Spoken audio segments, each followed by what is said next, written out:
The Beginner's Guide is a narrative video game from Davey Wreden, the creator of the Stanley Parable. It lasts about an hour and a half and has no traditional mechanics, no goals or objectives. Instead, it tells the story of a person struggling to deal with something they do not understand. If you haven't heard of this game before, it's completely normal. The Beginner's Guide was announced just 2 days ago on Twitter, and of course as a game by the writer of the Stanley Parable, which was a pretty unusual gaming experience. The Beginner's Guide is already gathering a lot of hype and there's a lot of expectations around it. But the more things I try to look up, the more I'm told that I should not be looking anything up. So up until this point, I still don't know anything about this game, and I suspect that if you're watching this right now, you're probably in the same boat as me. Because of the experimental nature of the game, I completely expect it to have polarizing reactions. Either you're gonna love it or you're really not gonna be into it. And I'm the type of person who enjoy titles like Gone Home, Her Story, and of course the Stanley Parable, so I predict that I will probably enjoy this as well. But at this point, of course, nobody really knows. Last thing, I think it's pretty likely that there will be not much replay value for you if you decide to watch this video, but if you'd like to experience it together with me, then let's do it.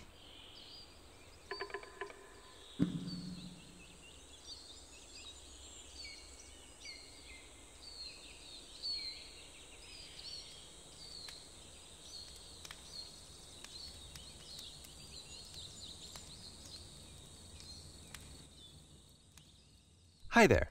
Thank you very much for playing The Beginner's Guide. My name is Davey Wreden. I wrote The Stanley Parable, and while that game tells a pretty absurd story, today I'm going to tell you about a series of events that happened between 2008 and 2011. We're going to look at the games made by a friend of mine named Coda. Now these games mean a lot to me. I met Coda in early 2009 at a time when I was really struggling with some personal stuff, and his work pointed me in a very powerful direction. I found it to be a good reference point for the kinds of creative works that I wanted to make. So just to start you off, this is, I think, the first game he ever made. It's a level for Counter-Strike. You can walk around here, by the way. And mostly it's just Coda learning the basics of building a 3D environment. But what I like is that even though he starts from the simple aesthetic of a desert town, he then scatters these colorful abstract blobs and impossible floating crates around the level. And of course, it destroys the illusion that this actually is a desert town, and instead this level becomes a kind of calling card from its creator. It's like a reminder that this video game was constructed by a real person. And it kind of makes you wonder, what was going through his head as he was building this? This is what I like about all of Coda's games. I mean, not that they're all fascinating as games, but that they are all going to give us access to their creator. I want us to see past the games themselves. I want to get to know who this human being really is. And that's exactly what we're going to do here. So, it's 2008, Coda starts making these games, and he never releases any of them. He doesn't put them onto the internet, he just makes them and then immediately abandons them, and they sit on his computer forever. And I think he really understood this image of himself as a recluse. At one point, he jokingly renamed his computer's recycling bin to Important Games Folder. So, you know, this was just how he worked. He tended to crank them out one after the other without even really pausing to try to understand what he had just made, until suddenly one day, he just stopped. In 2011, that was it. He made his last game, and then he hasn't made another one since. And that's why I've taken this opportunity to gather all of his work together, is because I find his games powerful and interesting, and I'd like this collection to reach him, to maybe encourage him to start creating again. And if the people like you who play this also happen to find his work interesting, then I'm sure it'll just send that much stronger of a message of encouragement to Coda. So thanks for joining me on this. If you have a particular interpretation that I haven't mentioned here, or if you just need to get in touch, you can email me at daveywreden@gmail.com. Okay, that's about it for introduction. Let's take a look at Coda's first proper game. As each game is loading, I'll show you the date that it was completed. This first one was made in November 2008. Alright, so it looks like we're going to be delving into the life of, well, we're going to learn something about this person called Coda. The computer, you should know that it's a very private place, and we're looking into his games folder now to find out what his experiences are like, I guess. Oh. Evacuate. Okay, so we're in the game. This game is called Escape from Whisper, and it's one of the more generic games you'll see from Coda. We're blocked off. Kind of like a sci-fi themed shooter. They didn't add in the effect for shooting the gun yet. So far, no monsters. Security call breached. Hostile alien life forms inbound. How do we get out of here? It kinda looks like this game was abandoned mid-development. For instance, you have this gun, which you'd think would indicate that there are supposed to be monsters or enemies somewhere, but then clearly there are no enemies anywhere. You can't even reload the gun when you run out of bullets. But ultimately we don't really know. Maybe Coda thought that actually it was complete the way that it is. And I think that we should talk about his games for what they are, rather than for what they're not. Enemy force neutralized. Begin ship evacuation. I love how you can see the bottom of the universe from this room. Wow. Very, you know, this kind of game, if you saw it regularly, you probably wouldn't even give it a second look.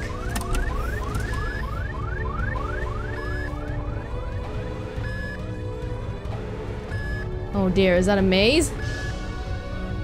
Apparently this space station has a labyrinth on it. Sure, I don't know. There's really no reason for it that I've ever been able to discern, so in the interest of time, I'm just gonna skip you on past it. Okay, this is the part that's interesting. The game has this narrative about the whisper machine and how it has to be turned off, and then you get to the engine room. You know, it's like when you first when you're a creator or an artist, you see all these cool things and you just want to incorporate all of them into your game, and that's kind of the feeling I get from it right now. Hey, you there, in the engine room. You could save us all. That beam is powering the whisper machine. We could disrupt it by introducing a great enough heat signature. If your body could stop the beam. It's so much to ask, but for all of our lives, would you do it? Could you give yourself? Well, sure. And I'm dead. Let me pause here for a second. What you just experienced, stepping into the beam and then dying, is probably what Coda had initially intended when he was developing this level. But when he first compiles and plays it, something goes wrong. There's a bug somewhere. And this is what happens instead.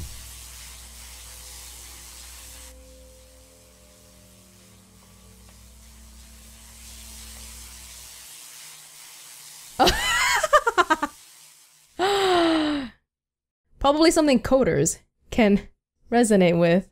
The beam causes you to start floating. And this is an important moment for him. Because yes, this is technically a glitch, but Coda identifies something human about it, like how small it makes you feel in the face of this larger chaotic system. Or this floating could be the afterlife, a peaceful place, juxtaposed against all of the hysteria that you've just had to traverse. I don't even know. I have no idea what he was thinking, but what's clear is that after making this, something lodges itself in his brain. He wants to do more of these really weird and experimental designs. So he stops work on this and moves on to a stream of tiny little games that go in all sorts of directions. Let's go ahead and take a look at the first game he made after leaving this one behind.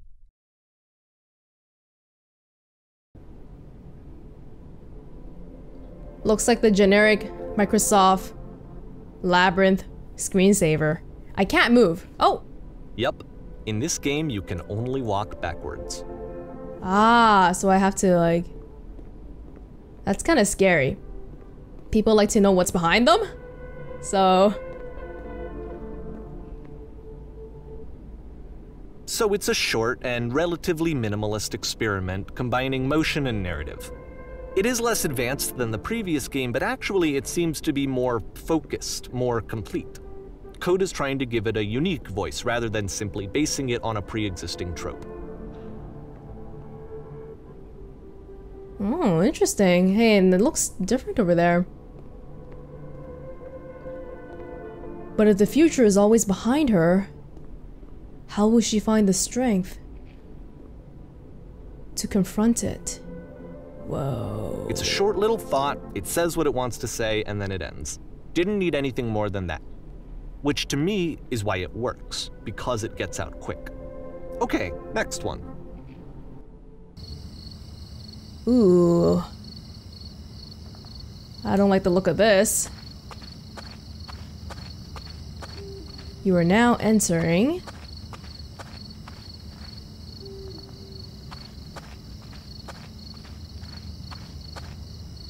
and that's it. Okay, the meaning of this game won't be clear just yet. Please be patient with me for a few more games, and I promise you'll see what makes it interesting. Oftentimes, Coda would put bizarre titles like this one at the start of his games. I wish I'd known him at the time that he was making these early games. He would really only talk to me about his work as he was making it. Once he stopped work on a game, like, that was it. It was dead to him. And I don't agree with that at all, but what are you gonna do?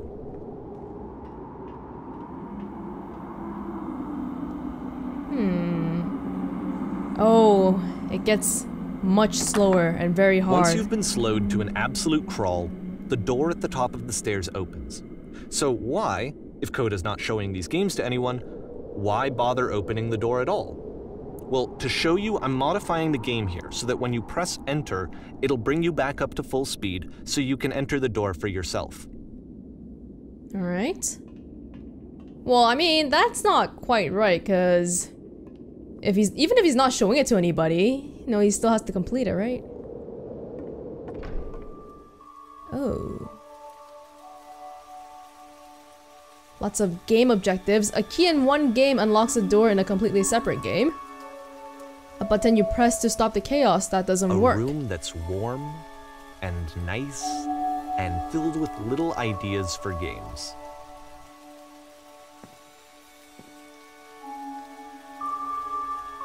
Wow. Coda would often tell me that he didn't mind if people thought of him as cold or distant. He said that he knew that he was actually a vibrant and compassionate person, but that it takes time to really see that. It can be a very slow climb to get there.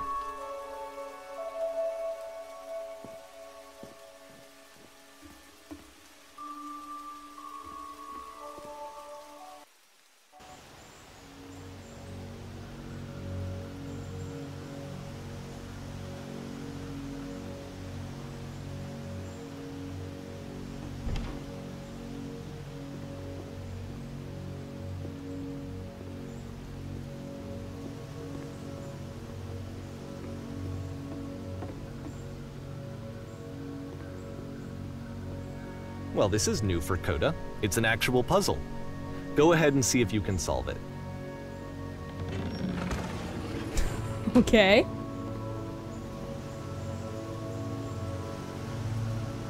Why is there mist coming from the sides?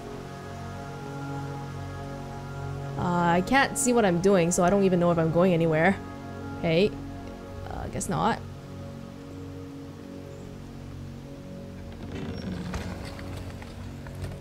Ah. Don't forget that solution, because we're going to see this puzzle again soon. We're gonna see it a lot. When you're a creator, you know how to do one thing, and then you just keep doing the same thing because it works. I think it's what it's trying to get at here. So that seems to be it, right? You walk down a corridor, you solve the puzzle, you get to the end. Simple enough. Alright, now I'm going to modify the game again so that when you press enter, it'll remove all of the walls from this room. Oh wow. All the scrapped work. How about that? There was more to it than we had any way of knowing. I actually find it funny that this game comes after the Stairs game, since they essentially convey the opposite idea.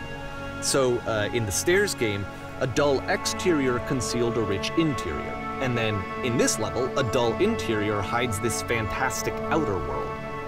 Either way, I think that the point is the same, is that most of the time you don't get to know what you're missing, or even that you're missing anything. That's not your role as a player. So if your role here is not to understand, then what is it?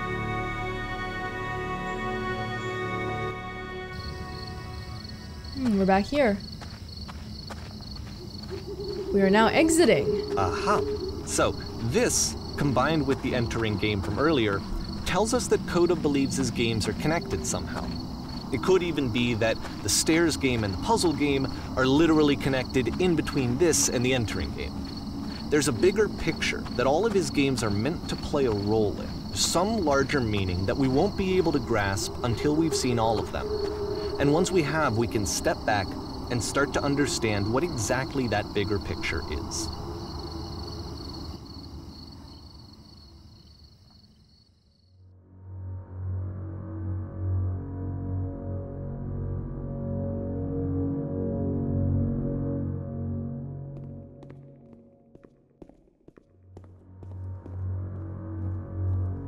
Let's talk about video game development for a second.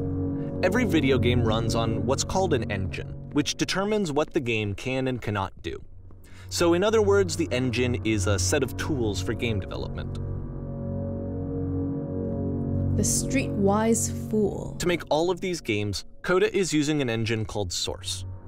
Like all engines, Source has certain things that it does well, and it has certain things that it does poorly. One of the things that it does very well is boxy linear corridors. That's why so many of Coda's games are set in these large, flat, empty rooms, is just because he's working with what the engine does well. The tools available to the creator shape what kinds of creative work they're going to end up making. You might consider paying attention to the architecture in Coda's games, to notice how they seem to stem from an engine that's very good at producing linear, boxy corridors.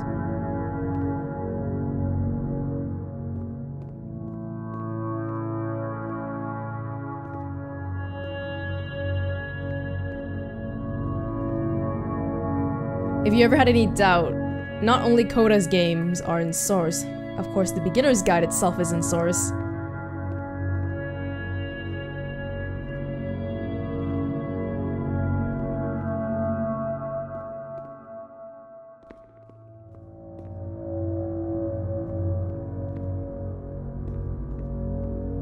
Oops. Oh. There's invisible walls here.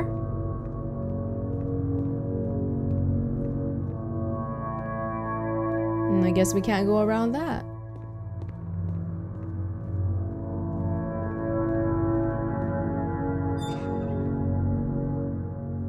What was that sound?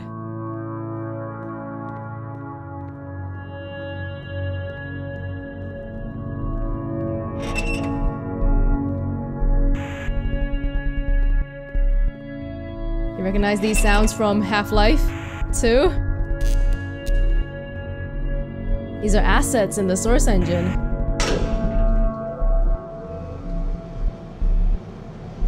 This lift.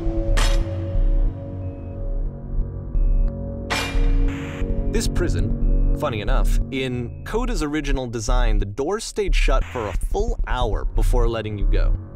If you don't mind, I think we're gonna skip that. Thanks. This is something that he and I used to argue about a lot. You know, whether a game ought to actually be playable, whether it means anything if no one can get through it. And I would always defend that, you know, all this work goes into the game, why not make it playable and accessible? And so we just got into heated arguments over it, and there was one time that after one of these conversations, he went home, and a day or two later, he sent me a zip file entitled Playable Games that was full of hundreds of individual games, each of which was just an empty box that you walked around in and nothing else. Believe me, I played every single one of those just to find out if there was like a gag hidden somewhere. There wasn't.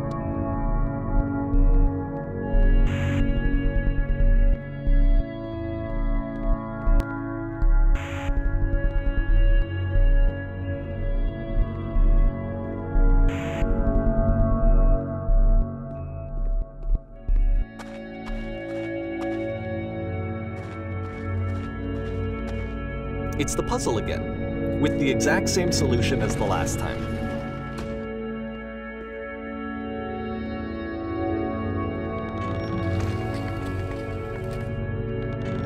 there's still no clear indication of what makes this puzzle so special that Coda is going to return to it over and over. But I promise I'll share with you my interpretation very shortly.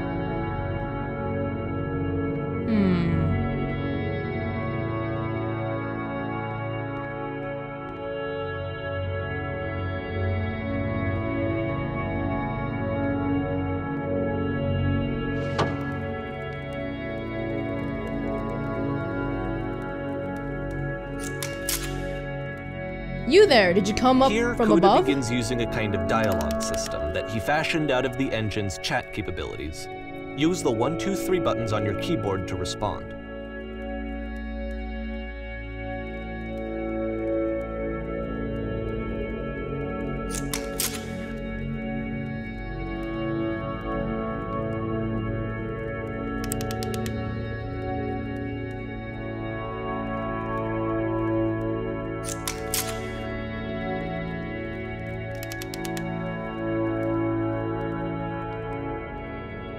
Huh, I can't tell them the solution.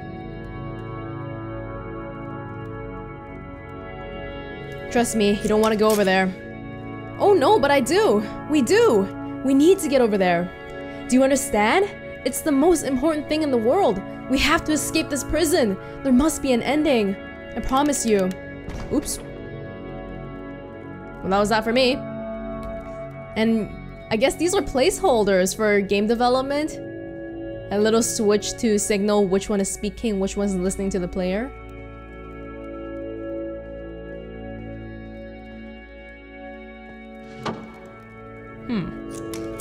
Hello, how did you get here? Was there a puzzle you had to pass through? No, I've been right here this whole time. I suggest you go and see the puzzle sometime. It's not meant to be solved, but you can sit in the black space in the middle. What happens if I solve it? Not sure, but if I have any suspicion, what you find there won't be worth what it takes to get there.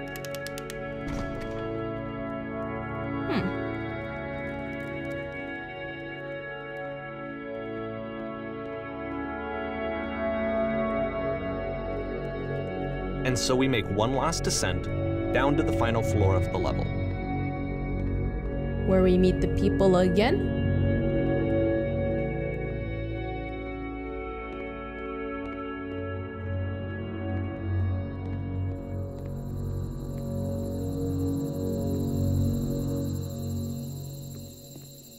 It's a lamppost. Okay, I can't tell you quite why, but for some reason, Coda fixates on this lamppost.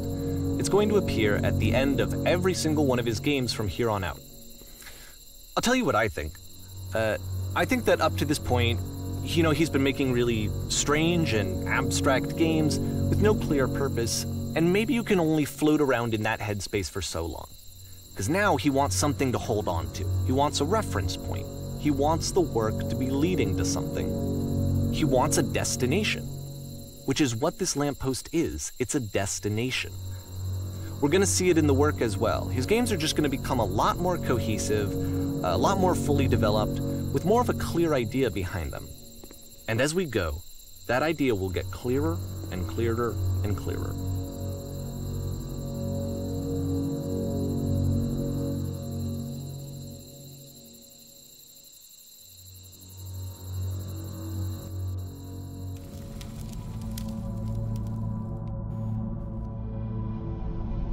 There are instructions now.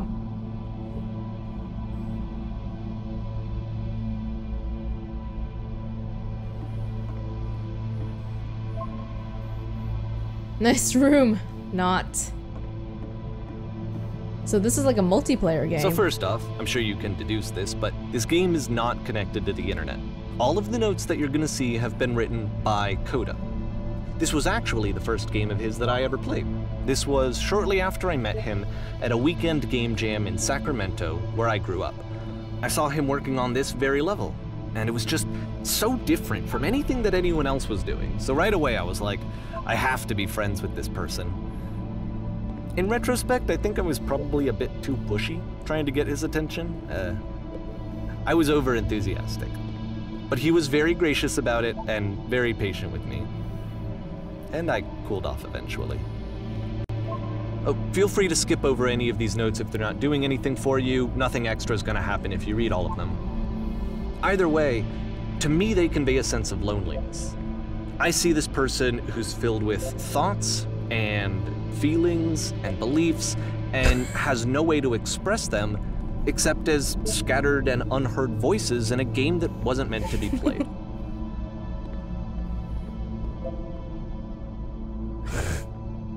But it's ironic, isn't it? That in playing this game and seeing how alone Coda often felt, that we get to know him better and actually kind of connect with him. And I have to be honest with you, this idea is really seductive to me. That I could just play someone's game and see the voices in their head and get to know them better and have to do less of the messy in-person socializing. I could just get to know you through your work. I think this is why I always liked Coda's games so much, is because it felt like they let me have that connection. I felt as though he was inviting me personally into his world. And then I feel less lonely too.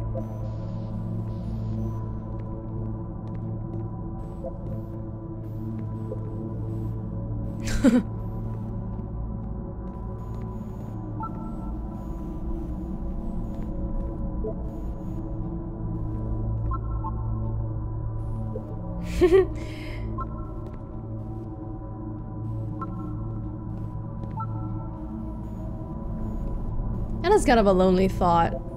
The fact that it's not actually connected to the internet, and he wrote all these notes. These are all his thoughts.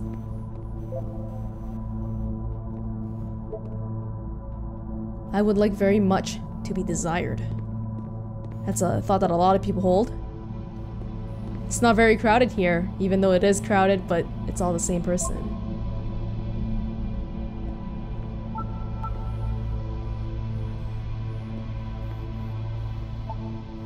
Stop! Turn back. Proceeding further will only result in misery. Take my hand, let's jump together. Let's do it! I can't. Okay, so like you said, we're not gonna read them all, but there is a painting. There's a curious painting over there. It does not matter if you ever got over there. Very good game.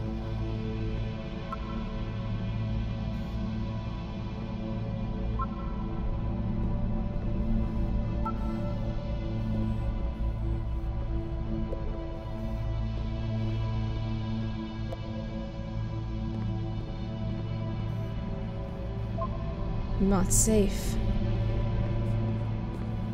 I hear voices in my head. Yes, you can't fall.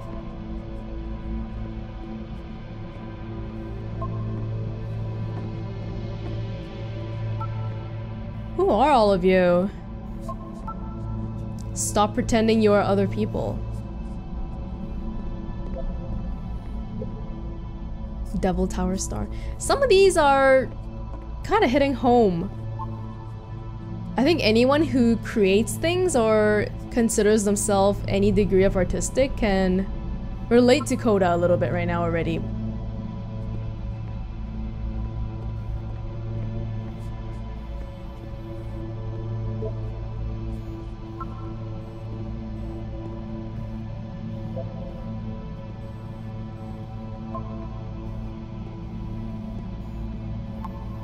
Beat the game. At the end of this level, we're going to see the puzzle again. And here, I'll tell you what I think the puzzle means. Each of these games represents an idea that was on Coda's mind at the time that he was making it. And the puzzle is a way of closing the door on a previous chapter of his life before moving on to the next one.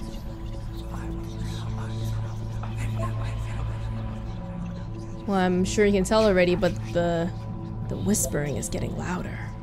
In each of his games, after exploring a theme that, he might find difficult, Coda can then place this puzzle that he knows has a reliable solution, he understands exactly how it works, and so it gives him a simple mechanism for moving on. A lot of people here got stuck. Fake people anyway. And because there's this dark area between the doors, a space between spaces, before you move on, you get to pause. Just for a moment, a few seconds to reflect on and let go of the events that led you here. To step back and connect the pieces together. To grasp at that elusive bigger picture.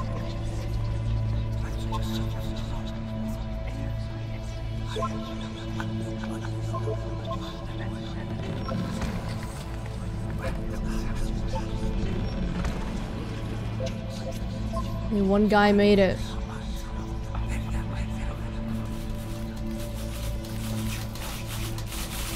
What's that sound?